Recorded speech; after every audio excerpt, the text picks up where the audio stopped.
গত রাতে মানুষের গ্রামে মুরগি চুরি করতে গিয়ে এই ভ্যানটা চুরি করে এনেছি।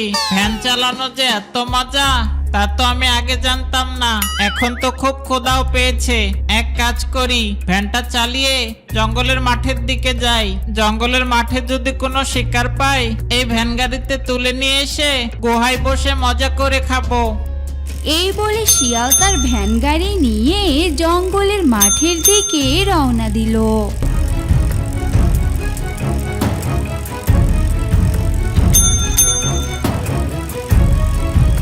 জঙ্গলের মাঠে গিয়ে শিয়াল দেখতে পেল ডাইনোসরের ছোট একটি ছানা ঝোপের আড়ালে কেমন লুকিয়ে আছে। আরে আরে, এটা ডাইনোসরের ছানা না? কিন্তু এই ছোট্ট ছানাটা এখানে লুকিয়ে আছে কেন? এই যে ছোট্ট ছানা, তুমি এখানে লুকিয়ে আছো কেন? তোমার মা কোথায়? আমার মা আমার জন্য শিকার আনতে গেছে আর আমাকে এই ঝোপের আড়ালে লুকিয়ে রেখে গেছে। কিন্তু তুমি কে? বাহ, এই ডাইনোসরের ছোট্ট ছানাটি কত কিউট। এক কাজ করি, ওকে আমি আমার গুহায় নিয়ে যাই। ওকে যদি আমি পোষ মানাতে পারি, তাহলে বড় হয়ে ও আমাকে শিকার ধরে নিয়ে এসে দিবে। তখন আর আমাকে কষ্ট করে শিকার ধরতে হবে না।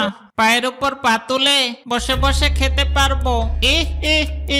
শোনো ছোট্ট ছানা, এতক্ষণ ধরে আমি তোমার সাথে মজা করছিলাম। আসলে তোমাকে নেওয়ার জন্য তোমার মা আমাকে পাঠিয়ে দিল। তুমি তাড়াতাড়ি আমার ভ্যানে চড়ে বসো, আমি তোমাকে তোমার মায়ের কাছে নিয়ে যাচ্ছি। কি? আমার মা তোমাকে পাঠিয়েছে? তাহলে চলো। আরে বাহ, এই ডাইনোসরের ছানা এত তাড়াতাড়ি আমার সাথে যেতে রাজি হবে সেটা তো আমি ভাবতেই পারিনি। ঠিক আছে ছানা, তাড়াতাড়ি তুমি ভ্যানে উঠে বসো। তোমার মা তোমার জন্য অনেকক্ষণ থেকে অপেক্ষা করছে। এই বলে দুষ্ট পাজি শিয়াল ডাইনোসরের ছোট্ট ছানাটিকে তার ভ্যান গাড়িতে তুলে নিল আর ভ্যান গাড়ি নিয়ে তার গুহার দিকে রওনা দিল।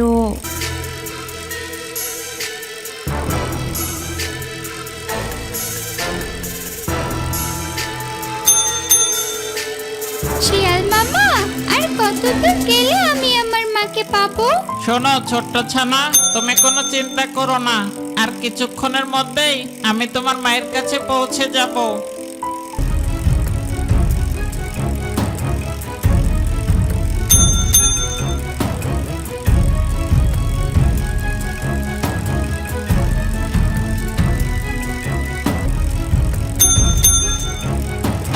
মামা, তুমি আমায় কোথায় নিয়ে আসলে? আমি তো এখানে আমার মাকে কোথাও দেখতে পাচ্ছি না। ছানা, আসলে হয়েছেটা কি, তোমার মা তোমাকে ছেড়ে কিছুদিনের জন্য অন্য জঙ্গলে গিয়েছে শিকার ধরে আনার জন্য। আর আমাকে বলে গিয়েছে আমি যেন তোমাকে নিয়ে এসে আমার গুহাতে রেখে দেই, পরে এসে তোমার মা তোমাকে নিয়ে যাবে। তুমি যদি আসতে না চাও সেজন্য তোমাকে মিথ্যা বলেছিলাম। তোমাকে আমার সাথে কিছুদিন থাকতে হবে, তোমার কোনো অযত্ন হবে না। আমি তোমাকে আদরে আদরে রাখবো, তোমার জন্য আমি শিকার ধরে আনবো, বুঝেছো? ছোট্ট ডাইনোসর ছানা শিয়ালের এমন চালাকি বুঝতে পারলো না। সে শিয়ালের সাথে থাকার জন্য রাজি হয়ে গেল। এদিকে কিছুক্ষণ পরে মা ডাইনোসরটি জঙ্গলের মাঠে চলে আসলো আর এসে চারপাশে দেখতে লাগলো, কিন্তু কোথাও সে তার ছানাকে খুঁজে পেল না। আরে, আমি তো আমার ছানাকে এখানেই রেখে গিয়েছিলাম। কে আমার ছানাকে নিয়ে গেল? কার এত বড় সাহস যে আমার ছানাকে নিয়ে যায়? তাকে যদি একবার পাই তাহলে তো আমি তাকে আস্তই চিবিয়ে খাবো।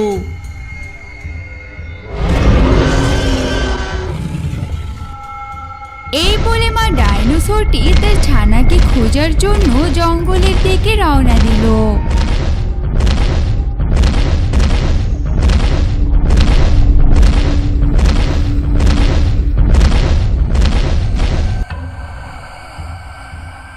আরে আরে, জঙ্গলে কোথাও তো আমার ছানাকে খুঁজে পাচ্ছি না। কে আমার ছানাকে নিয়ে গেল?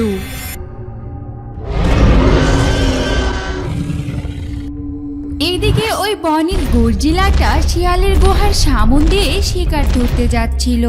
শিয়ালের গুহার সামনে একটা ডাইনোসরের ছানাকে দেখে গর্জিলা শিয়ালকে বলল, কিরে দুষ্ট শিয়াল, তোর গুহায় ডাইনোসরের ছানা? তুই এটাকে কোত্থেকে চুরি করে এনেছিস? আমার মাথায় তো কিচ্ছু ঢুকছে না। বলতো কাহিনীটা কি? আসলে হয়েছে কি গর্জিলা ভাই, এই ছানার মা ডাইনোসর অন্য জঙ্গলে গিয়েছে বেশি করে শিকার আনার জন্য। আর যাওয়ার আগে ওর ছানাটিকে আমার কাছে রেখে গিয়েছে, বলে গিয়েছে আমি যেন ওর ছানাটিকে দেখে রাখি, কিছুদিনের মধ্যে এসে নিয়ে যাবে, বুঝেছো? ও, আমি ভেবেছি তুই ছানাটিকে চুরি করে নিয়ে এসেছিস। আচ্ছা ঠিক আছে, তুই ছানাটির খেয়াল রাখিস। আমি এখন গেলাম, আমাকে আবার জঙ্গলে গিয়ে শিকার ধরতে হবে। আচ্ছা ঠিক আছে গর্জিলা ভাই, যাও যাও, বেস্ট অফ লাক। এরপর গর্জিলা জঙ্গলে চলে গেল শিকার ধরার জন্য।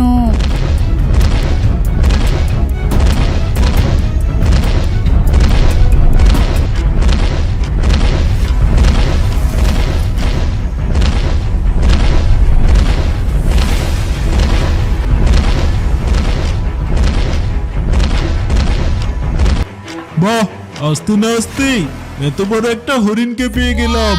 যাই, এই হরিণটাকে এখন গুহায় নিয়ে যাই। এরপর গর্জিলা হরিণটিকে নিয়ে তার গুহায় চলে গেল। এদিকে ডাইনোসর তার ছানাকে খুঁজতে খুঁজতে গর্জিলার গুহার সামনে চলে আসলো। এই দুষ্ট গর্জিলা, তাহলে তুই আমার ছানাকে চুরি করে নিয়ে এসে খাচ্ছিস, তাই না? আরে আরে ডাইনোসর দিদি, তুমি এসব কি আবল তাবল বলছো? আমি কেন তোমার ছানাকে খেতে যাব? আমি তো হরিণের মাংস খাচ্ছিলাম। ও, আসলে আমি আমার ছানাকে কোথাও খুঁজে পাচ্ছি না। ছানাটাকে হারিয়ে আমার মাথা একদম ঠিক নেই। কি বলছো ডাইনোসর দিদি, তুমি তোমার ছানাকে হারিয়ে ফেলেছো? আমি তো একটু আগে তোমার ছানাকে শিয়ালের গুহায় দেখে আসলাম। ওই শিয়াল আমাকে বলল তুমি নাকি তোমার ছানাকে ওর কাছে রেখে অন্য জঙ্গলে শিকার ধরতে গিয়েছো।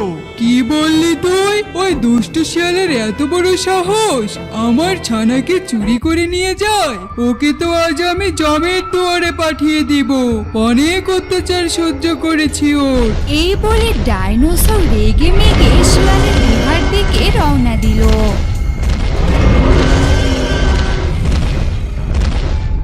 মা, তুমি এসেছো?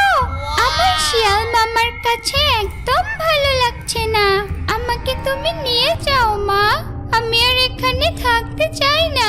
এই সেরেছে, এই ডাইনোসরটা তো দেখছি ওর ছানাটিকে খুঁজতে খুঁজতে এখান পর্যন্ত চলে এসেছে। আজ তো আমি গেলাম। এই দুষ্ট পাজি শিয়াল, তোর এত বড় সাহস! তুই আমার ছানাকে ভুজুং ভাজুং বুঝিয়ে এখানে নিয়ে এসেছিস। আজ তুই তো গেলি। ওরে বাবারে, এটা কি হলো? এই ডাইনোসর তো আমার লেজটা কেটে দিল। ওরে বাবারে, কি যে ব্যথা! ও গেল রে গেল, তাড়াতাড়ি এখান থেকে পালাই। এরপর শিয়াল চিল্লাতে চিল্লাতে দৌড়ে সেখান থেকে পালিয়ে গেল। দুষ্ট পাজি শিয়াল, আর যদি কখনো তোকে এই জঙ্গলে দেখি তাহলে তোকে আজ তো কাঁচাই চিবিয়ে খাবো। শিমুলতলির জঙ্গলে এক হাসি তার দুই ছানাকে নিয়ে বাস করত। হাসির স্বামী হাসাকে অনেকদিন আগেই একটি বাঘ শিকার করে খেয়ে ফেলেছে। এরপর থেকে হাসি তার দুই ছানাকে নিয়ে অনেক কষ্টেই দিন কাটাচ্ছিল। শোনো আমার ছানারা, তোমরা গুহাতেই থেকো, নইলে এ বনে দুষ্ট প্রাণীরা তোমাদেরকে দেখতে পেলে খেয়ে ফেলবে। আমি গেলাম নদীতে মাছ শিকার করতে। মা, আমাদেরকে রেখে তুমি রোজ নদীতে মাছ ধরতে যাও। আমাদের গুহায় একা থাকতে খুব ভয় করে। আমরাও তোমার সাথে যেতে চাই। না মা, তোমরা এখনো সাঁতার শিখোনি। তোমরা আমার সাথে নদীতে গেলে পানিতে ডুবে মারা যাবে। তবে তোমরা চিন্তা করো না, তোমরা আর একটু বড় হও, তখন আমি ঠিকই তোমাদেরকে নদীতে সাঁতার কাটতে নিয়ে যাব। এই বলে হাসি সেখান থেকে চলে গেল।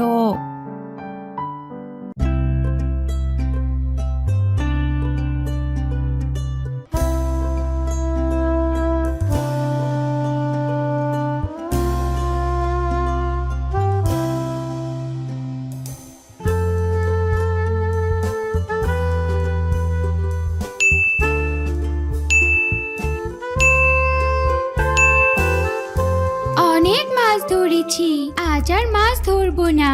যাই, আমার ছানাগুলো বাসায় একা রয়েছে। তাড়াতাড়ি মাছগুলো আমি ওদের জন্য নিয়ে যাই। নিশ্চয় ওদের অনেক ক্ষুধা পেয়েছে। এই বলে হাসি মাছগুলো তার ছানাদের জন্য নিয়ে গেল।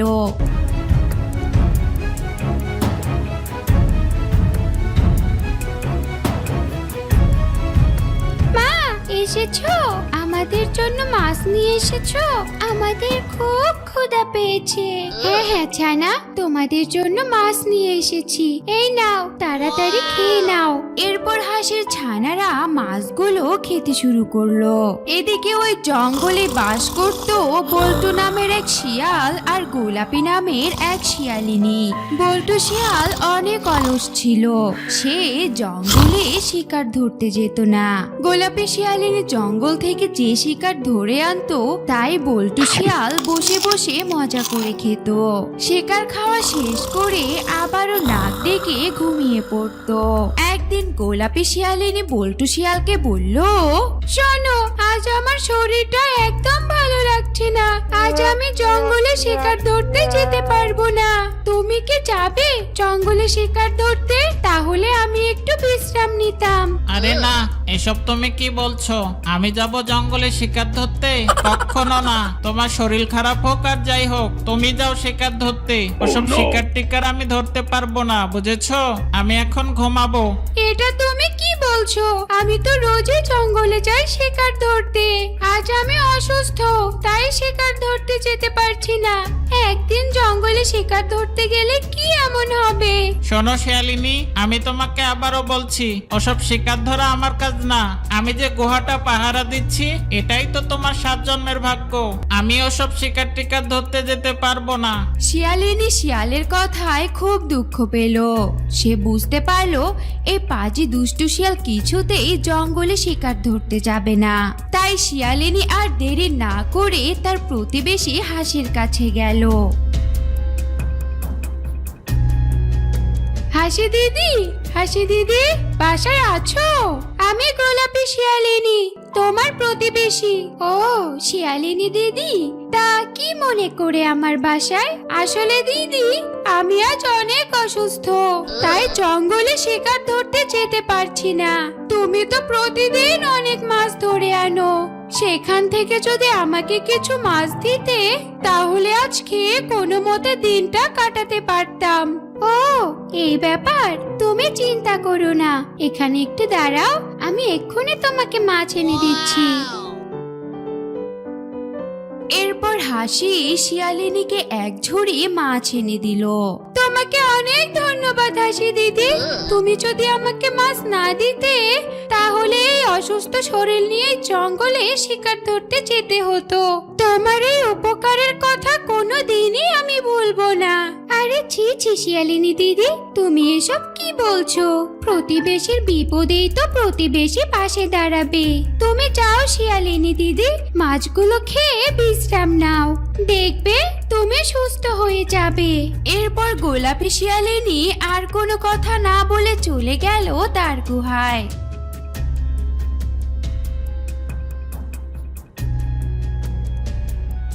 তারপর সেই মাছগুলো শিয়াল আর শিয়ালিনী খেয়ে বিশ্রাম নিতে লাগলো।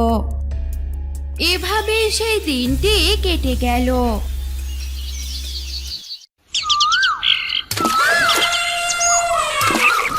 একদিন বিশ্রাম নেওয়ার পর শিয়ালিনী সুস্থ হয়ে গেল।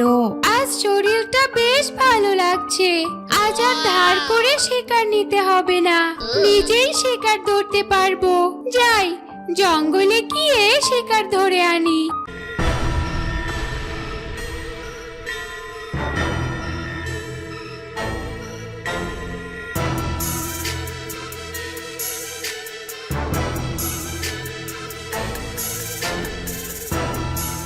শিয়ালিনী, তুমি তো দেখছি অনেক শিকার ধরে এনেছো, তা আমাকেও 2-1টা শিকার দাও, আমি একটু খাই। তোমাকে তো আজ আমি শিকার দিতেই চাচ্ছি না। একদিন আমি অসুস্থ ছিলাম আর তোমাকে বললাম একটু শিকার ধরে আনতে, তুমি তবুও শিকার ধরতে গেলে না। শেষে কিনা হাসি দিদির থেকে মাছ ধার করে এনে তোমাকে খাওয়াতে হলো। তোমার মতো এত কুলঙ্গার স্বামী থাকার চেয়ে না থাকাই ভালো। নাও নাও, শিকার ধরে এনেছি, এখন গেলো বসে বসে। দুষ্ট পাজি শিয়াল আর কিছু না বলে কস কস করে শিকারগুলো খেতে শুরু করলো। এভাবেই বেশ কিছুদিন কেটে গেল। একদিন শিয়ালিনী চিন্তা করলো হাসি তো বিপদের দিনে তাকে সাহায্য করেছিল, তাই তাকে একদিন দাওয়াত করা উচিত। যেমন ভাবনা তেমন কাজ। হাসি যেই খাবারগুলো পছন্দ করে, শিয়ালিনী সেই খাবারগুলো সংগ্রহ করে হাসিকে দাওয়াত দিল। হাসি তার 2 ছানাকে নিয়ে শিয়ালিনীর বাসায় দাওয়াত খেতে চলে আসলো। নাও হাসি দিদি, আমি তোমার পছন্দের খাবারগুলো জোগাড় করেছি। এখন তুমি এক পাশ থেকে খাবারগুলো খেয়ে নাও।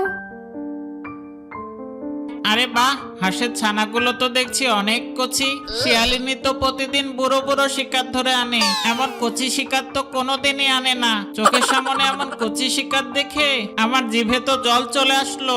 যে করেই হোক হাসির এই 2 ছানাকে আমার খেতেই হবে। হাসি দিদি, তুমি যখন শিকার ধরতে যাও তোমার ছানাগুলোকে সাথে নিয়ে যাও নাকি বাসায় রেখে যাও?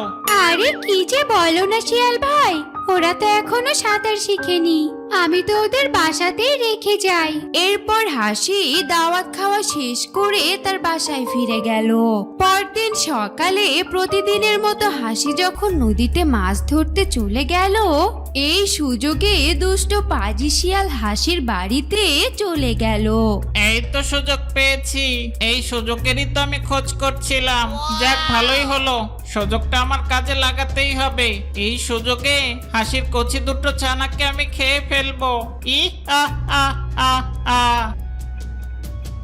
এই বলে শিয়াল হাসির একটি ছানাকে ধরে নিয়ে সেখান থেকে চলে গেল।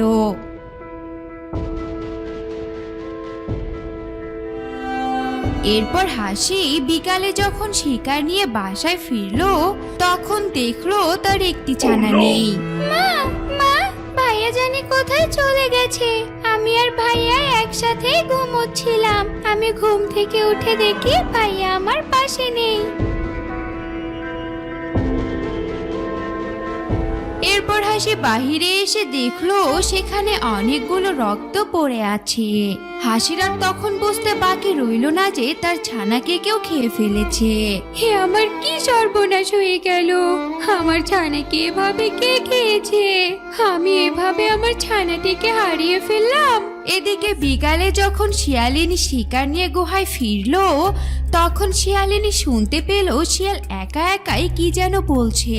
ও, আজ হাসির নাদুস নদুস একটা কচি ছানাকে খেয়ে কি যে মজা পেয়েছি, পেটটা একদম ভরে গেছে। কালোর বাকি ছানাটাকেও খাবো।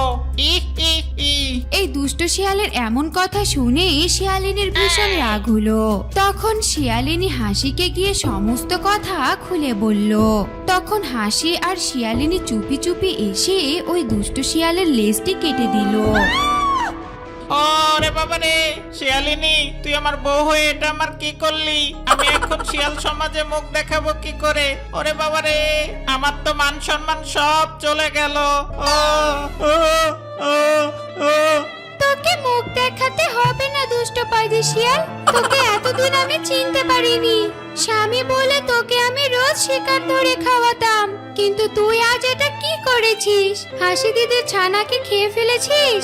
তুই আর এই গুহাতে থাকতে পারবি না, যা এখান থেকে। এরপর সে লেজ কাটা শিয়াল লজ্জায় এই জঙ্গল ছেড়ে চিরদিনের মতো চলে যায়। শিমুলতলির জঙ্গলে অনেক পশু পাখির সাথে হালুম নামের এক বাঘ ও বল্টু নামের এক শিয়াল বাস করত। বল্টু শিয়াল আর হালুম বাঘের মধ্যে খুব ভালো সম্পর্ক ছিল, তারা দুজন সব সময় একসাথেই থাকতো। একদিন হালুম বাঘ খুব অসুস্থ হয়ে পড়লো। মামা, তুমি এখানে থাকো, আমি জলদি গিয়ে গর্জিলা দিদির ওষুধের দোকান থেকে ওষুধ নিয়ে আসি। ভাগ্নে, আর দেরি করিস না, তাড়াতাড়ি যা, আমার অবস্থা বেশি ভালো না, কখন যে কি হয়ে যায়, তাড়াতাড়ি আমার জন্য ওষুধ নিয়ে আয়।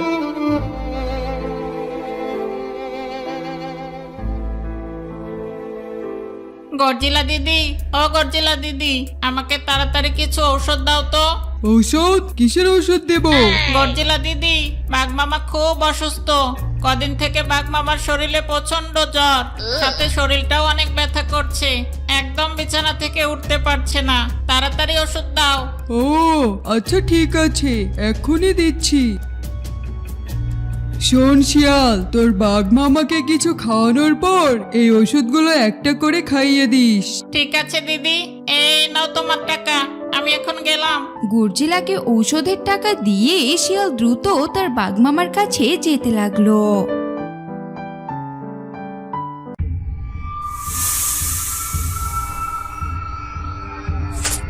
ওরে বাবারে, এটা কি হলো? বাঘমামার ওষুধের ব্যাগটা তো এই সাপটাই কেড়ে নিল। এখন কি করি? এই সাপ, ওই ওষুধগুলো আমাকে দিয়ে দে। বাঘমামা খুব অসুস্থ, দিয়ে দে আমায়। কিন্তু সাপ বল্টু শিয়ালের কোনো কথাই শুনলো না। দাঁড়া রে সাপ, কোথায় যাচ্ছিস? ব্যাগটা আমায় দিয়ে যা। ওই ব্যাগ দিয়ে তুই কি করবি? ওই ব্যাগে তো শুধু ওষুধ আছে। ওষুধ খেয়ে তুই কি করবি? দিয়ে যা, নিয়ে যাস না। আরে আরে, এটা কি হলো? এই সাপ তো দেখছি ওষুধের ব্যাগটা নিয়ে গুহার ভিতরে চলে গেল। এখন আমি কি করি? না জানি এই গুহার ভিতরে আবার কি আছে। উফ, কি যে একটা বিপদে পড়লাম। এখন যদি এই ওষুধগুলো না নিয়ে যায় তাহলে তো বাঘমামা অসুস্থ হয়ে মারাই যাবে। হাতে কোনো টাকাও নেই যে গিয়ে আবার ওষুধ কিনবো। আচ্ছা, যা হবার হবে, যাই ভিতরে গিয়ে দেখি। এই বলে বল্টু শিয়াল গুহার ভেতরে প্রবেশ করলো। আর গুহার ভিতরে প্রবেশ করেই তো শিয়াল অবাক হয়ে গেল। আসলে সেই গুহাটি ছিল একটি নাগিনীর গুহা। ওরে বাবারে, কোন জায়গায় আসলাম রে বাবা? চারদিকে খালি সাপ আর সাপ। আর ওখানে একটা কত বড় সাপ দাঁড়িয়ে আছে। আজ তো আমি গেলাম। শিয়াল এখান থেকে কি করে বের হবে এটা নিয়ে অনেক দুশ্চিন্তায় পড়ে গেল। শিয়াল তখন অনেক সাহস জুগিয়ে বলল, তোমরা কারা? তোমাদের তো আমি চিনি না। ওই ব্যাগটা আমার। ওই ব্যাগটাতে ওষুধ ছাড়া আর কিচ্ছু নেই। তোমরা ওষুধ দিয়ে কি করবে? তোমরা তো আর অসুস্থ না। ওই ওষুধগুলো আমি বাঘমামার জন্য নিয়ে যাচ্ছিলাম। বাঘমামা অনেক অসুস্থ, ওষুধ না খেতে পারলে মারা যাবে। আমি হলাম কাল নাগিন। আর এই যে আশেপাশে সাপগুলো দেখতে পাচ্ছিস, এরা আমার শিষ্য। আমাদের তো ব্যাগ দিয়ে কোনো কাজ নেই। ব্যাগ দিয়ে আমরা কি করব? ব্যাগ তো শুধুমাত্র একটি বাহানা। ওই ব্যাগের টানে আমরা তোকে এখানে নিয়ে এসেছি। এখন আমরা সবাই মিলে তোকে ছিঁড়ে ছুটে খেয়ে ফেলবো। ওরে বাবারে, কোন বিপদে পড়লাম? এরা আবার কি বলছে? এরা নাকি আমাকে ছিঁড়ে ছুটে খেয়ে ফেলবে। এই সবগুলো সাপ যদি আমাকে খায় তাহলে আমার কি অবস্থা হবে? তবে মরার আগে আমাকে একটা বুদ্ধি বের করতেই হবে।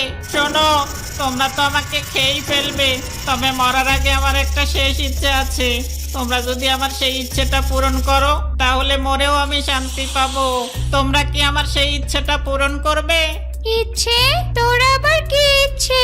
ছোটখাটো ইচ্ছে হলে পূরণ করতে পারবো, কিন্তু বড় কোনো ইচ্ছের জন্য আবদার করবি না, বুঝলি?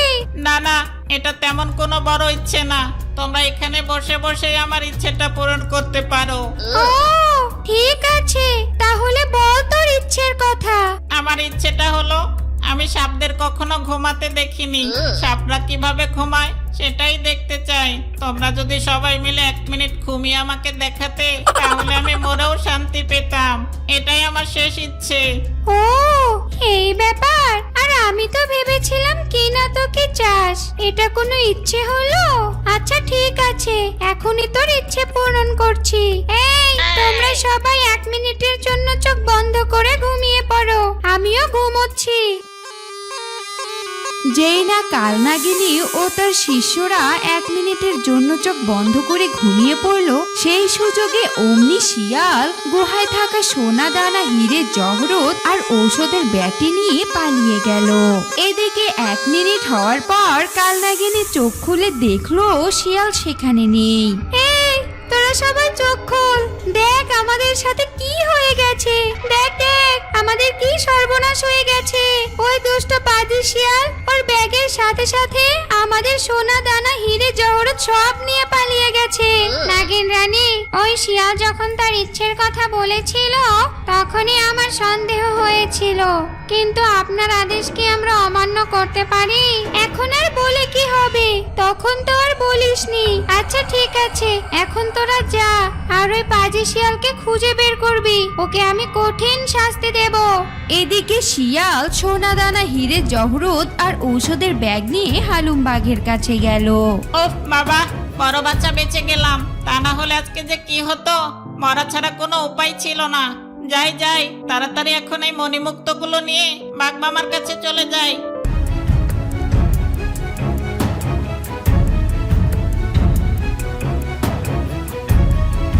আরে ভাগ্নে, এটা তুই কি করেছিস? একদম কঠিন একটা দান মেরেছিস দেখছি। সোনাদানা, হিরে মুক্ত জহরত সব গুপ্তধনই তো নিয়ে এসেছিস দেখছি। এত এত গুপ্তধন তুই কোথায় পেলি? এত সোনাদানা, হিরে জহরত তো একসাথে কোনোদিন দেখিনি। মামা, সে তো এক বিশাল কাহিনী। সবই সম্ভব হয়েছে তোমার এই ঔষধের কারণে। কি ওষুধের কারণে মানে? আমি তো কিছুই বুঝতে পারছি না। ঔষধ আবার তোকে কি করে সোনাদানা, হিরে মুক্ত দিল? একটু খুলে বলতো ব্যাপারটা কি?